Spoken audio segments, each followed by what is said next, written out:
is telling us what the law was really trying to get at. So look at this. It says, the law of Moses says, do not kill.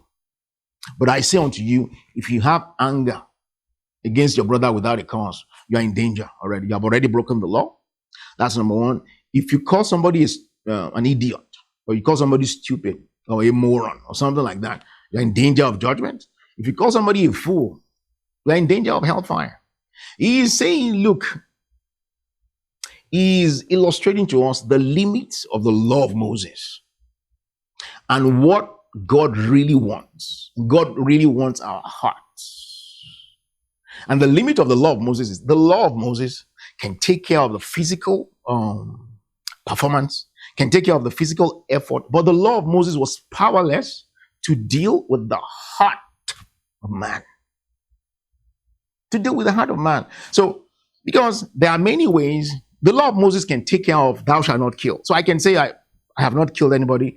I don't like that guy, but I'm not going to kill him physically. But there are so many other ways you can kill a person without touching them. There are so many other ways you can kill a person without killing them physically. You can kill them, you can kill their spirits, you can kill their souls, you can destroy them in so many other ways without saying I kill them physically. Do you see? And the law of Moses could not deal with the heart and the intent and the purposes of the heart of man. The law of Moses was powerless to deal with the heart of man, with the spirit, with the corrupt, satanic, sinful nature in man. Do you see that? So remember in Matthew 15, where we started from, the Lord said, out of the heart proceeds evil thoughts, murders, adulteries, fornications, blasphemies. All these things, they proceed out of the heart. They don't come from outside. There's nothing a man does externally. There's nothing a man does physically that counts either way, whether for holiness or for sin. It doesn't count. So the Lord was saying, look, the law of Moses, the law of God really wanted to address the heart of man, the heart of man, the spirit, the sinful satanic nature of man. That's what God really wanted to address. Nothing physical. The law of Moses was limited. The law of Moses was impotent. It couldn't deal with the situation in the heart, the spirit of man, because man fell in the garden and lost righteousness and took on the satanic sinful nature from that day. Look at what he said next. The few things the Lord said here. Look at verse 27. You will know this one. Verse 27, the Lord said, you have heard that it was said by them of old time, thou shalt not commit adultery. So he's exactly quoting the law of Moses, quoting from the 10 Commandments. Do not commit adultery. Look at what he says. He says in verse 28, but I say unto you that whosoever looks on a woman to lust after her has committed adultery with her already in his heart. And that goes for a woman too. If a woman looks on a man and lusts after him to commit adultery with him in his heart, it's already done.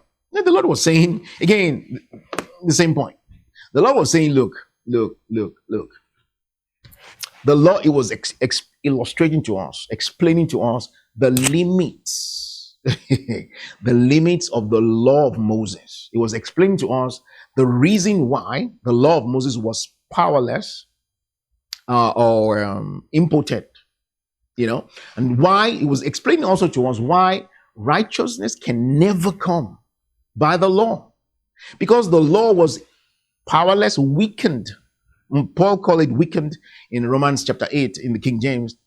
The law was weakened by the flesh. The law was weakened by human nature, the sinful human nature, because the law of Moses could not address the main issue. The main issue was man was dead spiritually.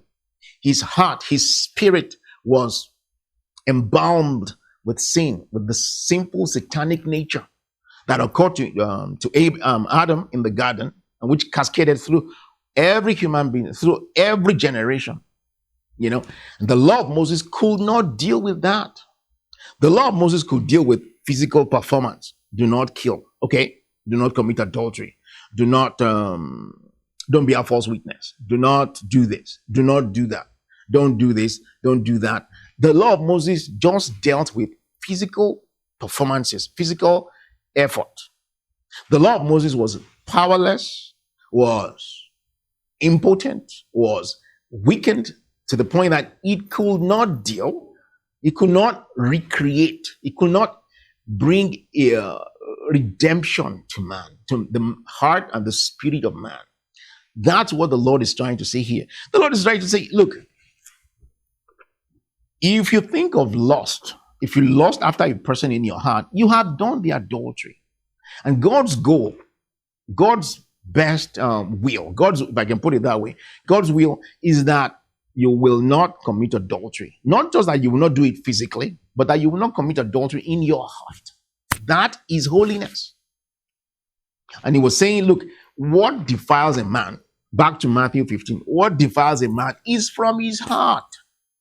He may not have done it physically, but all those things, they come out of the heart. All those sins, they come out of the heart of man, out of his spirit.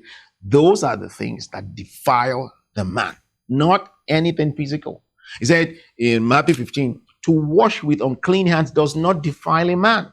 So you are not holy or not holy because you wear earrings. You are not holy or not holy because you cover your hair. You are not holy or not holy because you dress in a certain way.